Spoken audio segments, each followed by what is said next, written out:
Okay, the next speaker is actually Coach Mark Rauterkus, okay, of USA. I have some slides. I want to share some ideas with everybody Yeah. today. And The floor is yours now.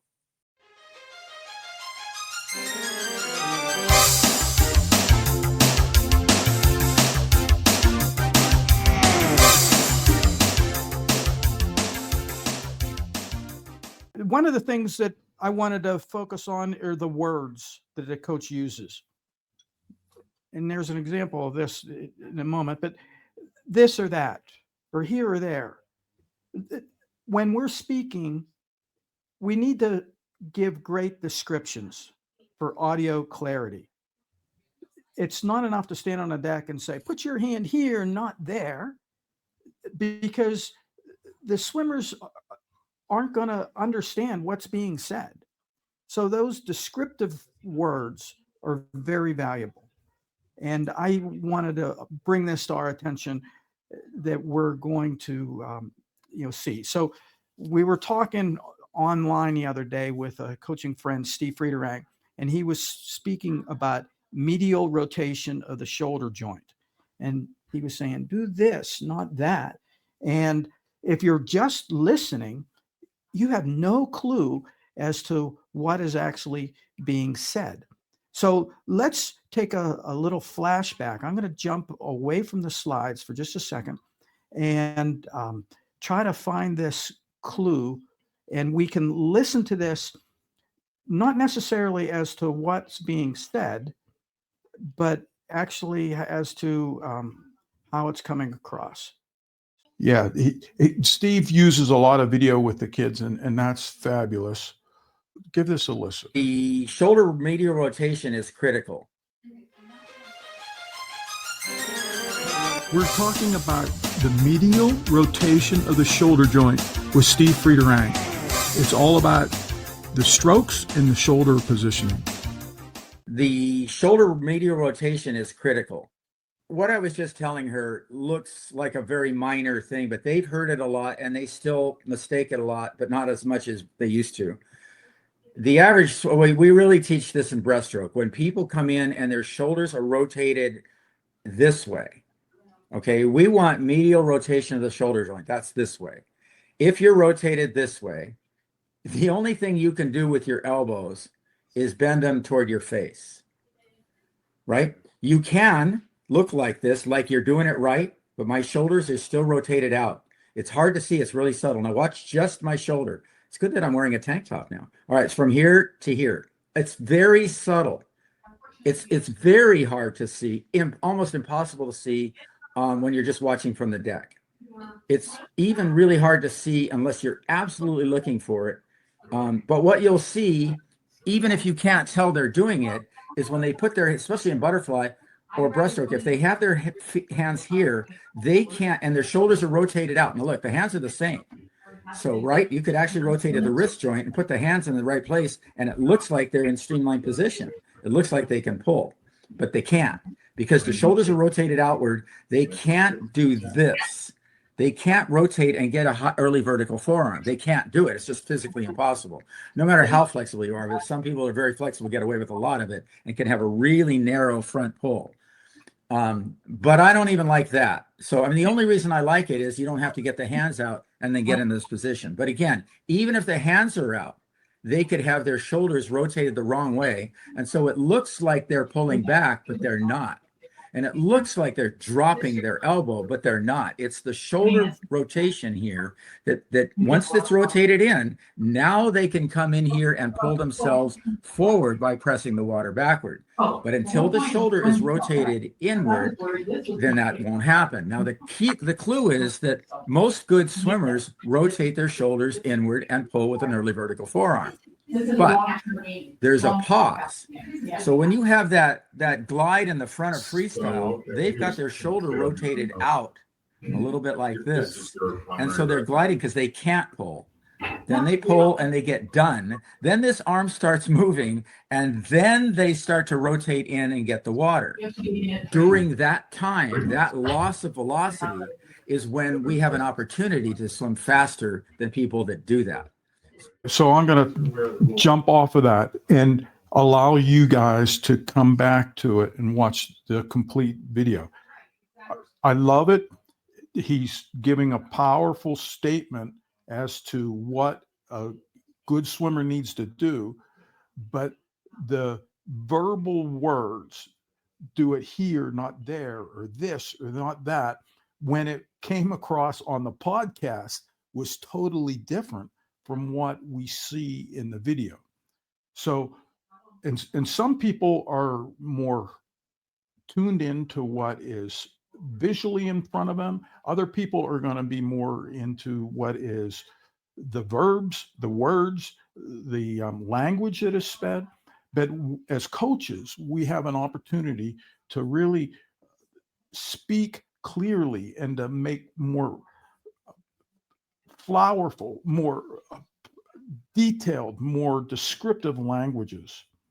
I wanted to give that as an example as to what we have to be able to look for, some of the subtle things. So here's one of my favorites to give you another example. And I try to teach this to the kids all the time. And you guys should do this with me. So I'm going to talk about the wrist joint. If everybody holds their right hand sort of toward the screen or forward so that your thumb is up and your pinky is down. And you can fishtail in or out. So I would say that the fish is swimming behind you. And when I fishtail in, the palm of your hand is pointing more toward your stomach, toward your abdomen, toward your body. When you fishtail out, the back of your hand is going toward the back, but your palm would be pointed in the other direction. So everybody, I would get the kids to do this, the fishtail. Now it's going to be different on the other side. If your left hand, is fishtailing in, now both hands are fishtailed in or both hands are fishtailed out. So you get this motions moving in a certain plane. The other way a wrist can work is what I call a handshake, up and down. So that when you're doing handshake down, your pinky is going lower, and your in handshake up, your thumb would be going up, so that your hand could go up and down in a more like a handshake motion, but it's just happening here at the wrist joint. And then the other motion is I'll call doorknob open or doorknob close. And this is the rotation. So for me, now, technically, sure, some doorknobs you could turn either way, but on maybe a levered doorknob, you would doorknob open so that your thumb would rotate from bottom to top. Or the other way would be doorknob close, so that your pinky would rotate the other way. So then when we're talking backstroke, I like to see the swimmers do fishtail in, handshake down, doorknob closed. And if you can combine a little bit of all three of those, your wrist is going to be in a position that they are understanding. So then when it comes up to the entry over their head, they can do that motion and have it work. There's a swimmer, her name's Mia. She was a state champion backstroker, and she had a very distinctive way to slap her hand into the water. And it wasn't a slap at all. It was very precise. And it was just a fabulous stroke. And I looked at that over and over again at practices. And I said, yeah, she's doing all those motions, and she's making a fingertip entry. And back in the day, we used to say that pinky first on the entry of your backstroke. So that your thumb is up, your pinky's in. It's sort of more like maybe a karate chop with the whole pinky, back of your hand and forearm like all at one time. But Mia sort of perfected it a little bit and got that rotation in and the motion so that she was able to pierce the water with her finger. And then that's, I believe, helped her with the depth that was desired. And even in freestyle, we don't swim and we put the whole hand flat or the whole hand, in at the exact same moment. We try to pierce the water or jab the water. So Mia was able to do the exact same thing on her backstroke entry that she would do on her freestyle entry.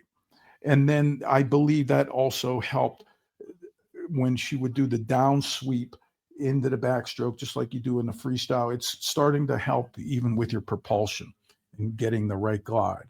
But if you don't have the languages and the description and the somewhat of a routine already established with the swimmers, then it gets to be, very difficult to do. In New Zealand, I took a course. We were there for a while, and that was a major point of emphasis. When you're standing on the deck and you're going to decide, do a streamline, you just don't throw your hands, over your head and use the words and have the kids are going to see, a guy raising his hands over his head. But if you're going to say, do a streamline, you really take the time and demonstrate it perfectly, just exactly how you want. So your body motion is speaking volumes, and we need to be certain to be exact and be a perfectly good model. And don't be careless as to what is being shown to the swimmers. This is another little tip that I like to use is I do a breaststroke underwater routine for the underwater pullout. I get the kids to get this in their heads. So we're all going to repeat after me. Push, glide, pull, glide. Kick arms head. That's one line where three things are happening at the same time. They're going to do the kick. Their arms are going to go from their hips by their pockets or their pants, and they're going to slide up their bodies. And then the head is the thing. So they're going to do all three motions at the same time. Kick arms head. Come to the top, and then they get to start to swim.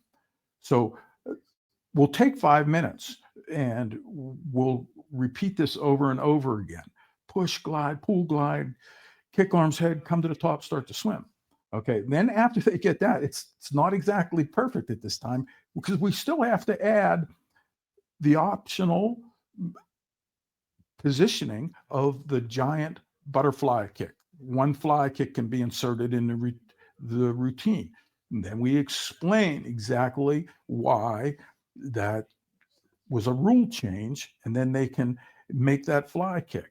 So in the end, it's going to be perhaps push, glide, fly kick, glide some more, pull. After you pull, you glide it a little bit more. Then you do the kick. It's a breaststroke kick, arms, head, come to the top, start to swim.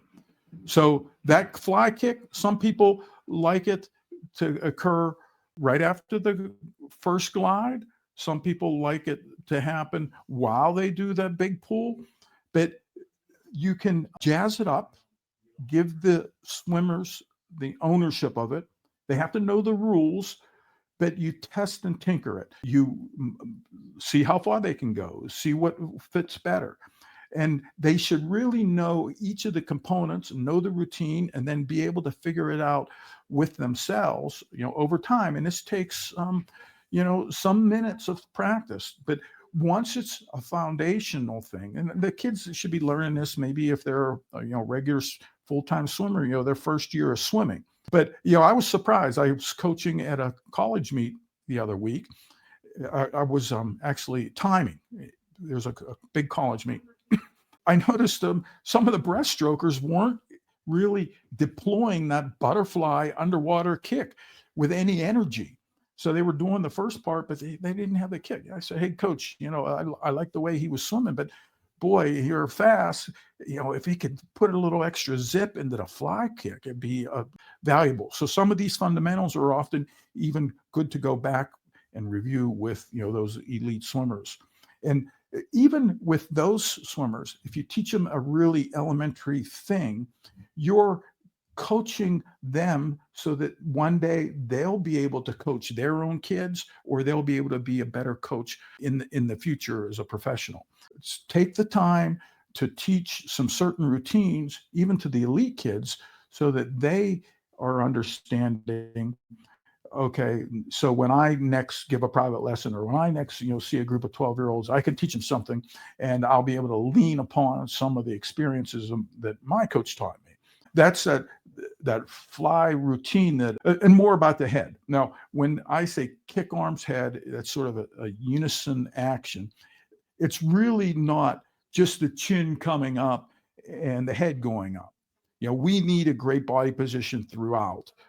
So when I say kick arms head, it's really a way to lift to the surface, and that often happens with a full body motion. You're going to arch through the back and try to keep your head in rather than popping your face up forward and having that stop the water. That's one way to get lifted up, as the bow of the boat, is coming up, and you're going to go. That head position is really important, and especially right when they start, when they do that first push and glide, and the pull and the glide, their head has to be in line, and they should not be looking where they're going. And now, of course, in practices, you need to have a clear lane or clear space in front of you so that you're not running into something. When your head is down, you're looking straight down below you. So if the sun was at 12 o'clock over, you would be able to see your shadow exactly. And when you're looking straight down, you can't see what's coming. So in practice, kids often get a bad habit of pushing off and making sure that they're not going to come into a person that's wiggled into their lane, or when you're doing circle swimming and stuff. So you really got to work on this head position. And when I say kick arms head, it's not just the head coming up. So that gives you another opportunity to talk about getting that head in the right position. Another frequent expression that I use is different strokes for different folks. And sometimes, I don't always have 100% of the time, this is the thing to do. And things change. They change by the athlete, by the body position, by the growth, by their center of gravity, where the youngster is going to change, especially with the girls as they mature and stuff. And, even their best strokes will change, right? So what we like to do, and what Steve talked about as well in some of his messages, is that you teach it all. You teach A, you teach B, you teach C, and then you say, okay, now I think it's best to do this. Here's my best solution. Hey, but in the end, you as the athlete, you're going to own it, you're going to decide, and you're going to be able to put it into practice. I like to teach things all over the map, and so that we give the athletes a larger arsenal of tools. Our toolbox is going to be deployed with many different methods. And along that lines, my father said this, he was a teacher, if you know it well, you can do it forwards and backwards. So I took that to heart, and I teach my kids to swim reverse style. Maybe this is something that you could try, or maybe you do it already. So you swim like the old films, they would sometimes play them backwards rather than the ball going into the hoop from the basketball. It goes out of the hoop and back into the player's hands. It's pretty hilarious. But even with swimming, you can see the person swim forward head first, or you can see them swim backwards feet first.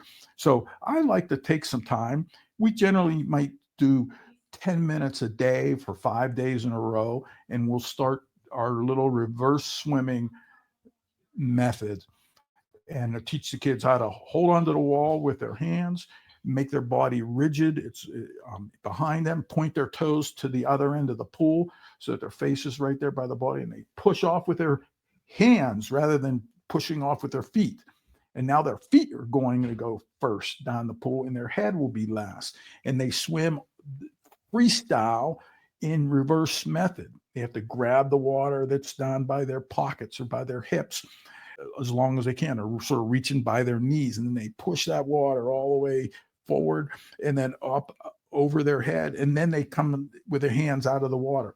So you can do reverse freestyle, you can do reverse breaststroke, where your hands will go out into a T and then bring the T together over your head, like getting into the letter I, and you're pushing the water, and then you have to sneak your hands together. So instead of swimming the one way, you're doing it the actual opposite way. And then it gets a little bit more difficult to do reverse butterfly because you're pushing that water over your head. Then you have to take out both hands and get them around. And you can see, hey, if you're breathing every stroke, it's not going to be good. You're not going to go fast. And then lastly, try to do reverse backstroke, where your feet are going down the pool first and you're with your face up and you're trying to do. And there are some benefits here. You're getting the kids to get a feel for the water in a different way. You're getting the kids to use, or the swimmers to use different muscles, to lift your hand up in the top of your strokes takes different muscles than what we're generally doing is putting our hand down over our head. So those opposite or antagonistic muscles are being called into use. And it's also, I think, really starting to rewire our brain and getting us stimulated. It's almost hard not to giggle or to laugh or to have some fun doing that. It's something that is definitely not going to help you master your specific stroke, but it's going to start building that rich arsenal of tools as to how to make things work in the water, how to follow instructions, how to figure things out. Another major variation that I love to do, and it's something that's often debated in swimming, is pulling in the S pattern. Do you teach your kids to put your hand in and then make a figure S as their hand travels down their body, or do you teach them to put the hand in and pull straight back? So it's gone different ways. Here's my solution: is teach them both. So one way that we teach them in a drill situation is to what I call zigzag, and then it has a zigzag number. So it could be zigzag 3, which is you're putting your hand in and you're going to make a zigzag with 3 points: corner 1, corner 2, corner 3. Or you could zigzag 11 times, zigzag 5, zigzag 7, zigzag 11. So you can put their hand in the water and they're going to zigzag it 11 times back and forth. And that's getting their hand to change the pitch, but it's also getting that sculling motion going as they go all the way down the pool, and they're getting the feel for the water in a different way. So I call that a zigzag drill. Another thing that I try to overteach is the finish of the stroke.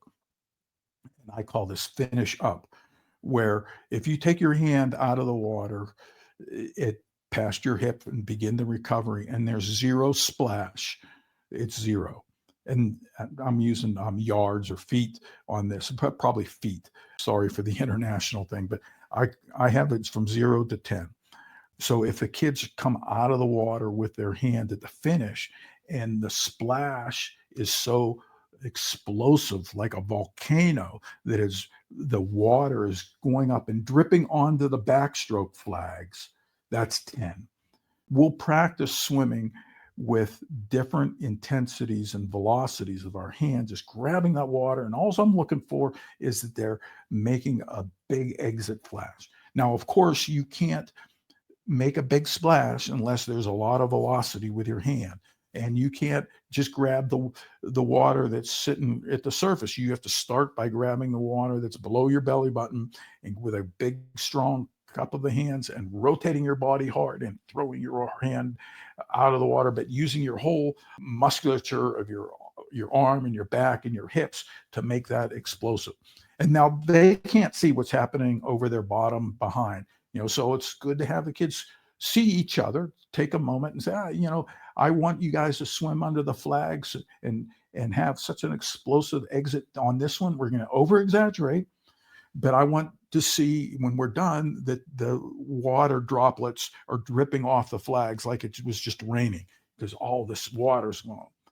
So that's we call it also mud flaps. So a truck, is going down the road and they have behind its wheels some mud flaps on a rainy day so that that water doesn't raise up. I want our kids to be able to be explosive at the finish of their strokes, and they have mud flaps. That would be especially for freestyle because you can rotate it a little bit for butterfly. Of course, it doesn't happen in breast breaststroke or backstroke. But then another routine that I have, I call perfect style. Now, we stress on the very first day of practice that practice doesn't make perfect, only perfect practice makes perfect. But in our way of thinking of practice, perfect doesn't have to be fast. So if we're going to swim perfect, sometimes we're going to do it with precision and we're going to do it slowly. So I like to do what's called a perfect 50. I'll give you the slides here. And one more comment here. So some people love the straight arm recovery, especially the sprinters. Other people want a bent arm recovery on freestyle. I think it might be great. Steve sort of agrees. Teach both.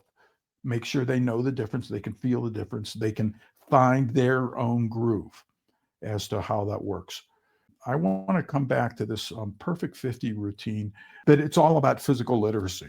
In Canada, they have a great framework for gross body movements about the jump and the skip and the roll and the tumble and stuff. But often in swimming, we're just doing the same repetitive motions, even though it's a 4 strokes, but we're not doing, somersaults and spins and twins, and rolls and jumps, so I think it's great to be able to have a foundational sport like swimming where you're using your whole body, but be aware that, you're teaching a physical literacy things. Even with my infants, my babies, when they were 1 week old to 6 months old, we did a thing called kinetic repetitions. We're laying them down and change their diaper or whatever. But at certain times during the day, I would get them and we would do this thing. They got used to it. I had fun with it, but I'm just using like my drill sergeant voice and I'm getting in, are you ready? And that would tune them into a more deeper, a more solid voice. And we would have fun and I would move their arms back and forth. 1, 2, 3, 4, 5. And after each one, all right. And I would, rub their stomach and then we would do their legs into squats or just back and forth, easy movement. And I'm counting that with them.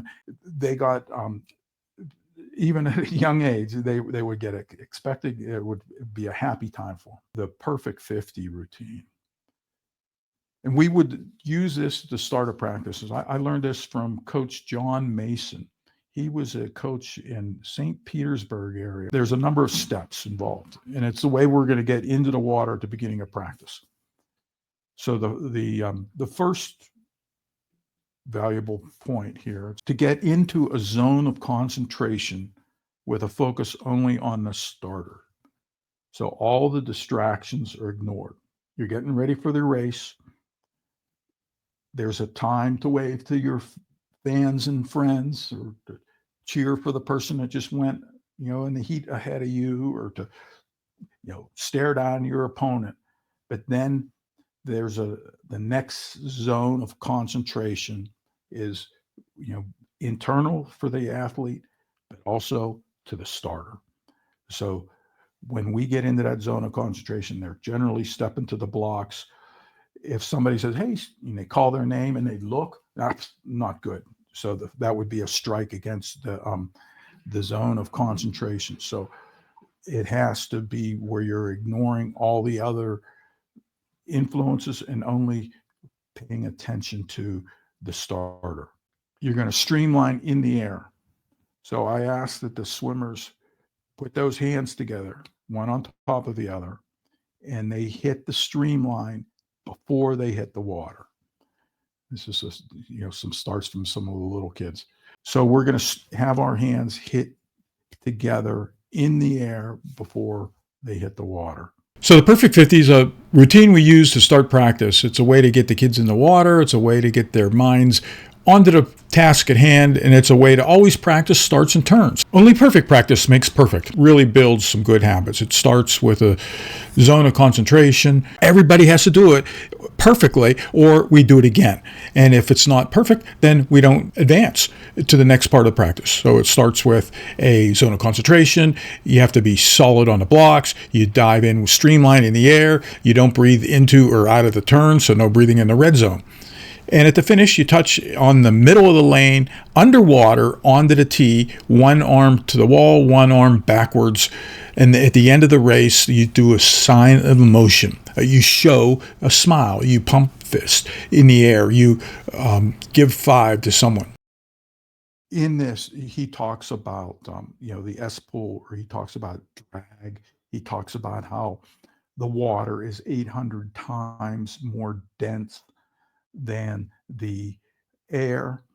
And so I wanted to be able to share with Dr. you. Ernie McGleishko, a friend of the International Swim Coaches Association and a Hall of Famer, who also got inducted into the Hall of Fame with the ISCA this fall, has 2 ebooks that are available that he's just updated. I have a tip for you. If you want a Christmas gift, throw it out to your clubs or your kids, or if you can get a Dr. McGleishko's ebook. But inside of our WAFSU site, there's a course. It's open and free for the podcast. I'm doing one called Heavy or Not. So Dr. McGleishko's chapter is number 62. It's the most recent one. The one that Steve was talking about was number 60, I believe, about the medial rotation of the shoulder joint. And I encourage you to keep learning, keep listening, check out some of these podcasts that are available on our WAFSU site. Pleasure to have you then come up with some of your own ideas so that we could get you to listen and actually be a presenter with us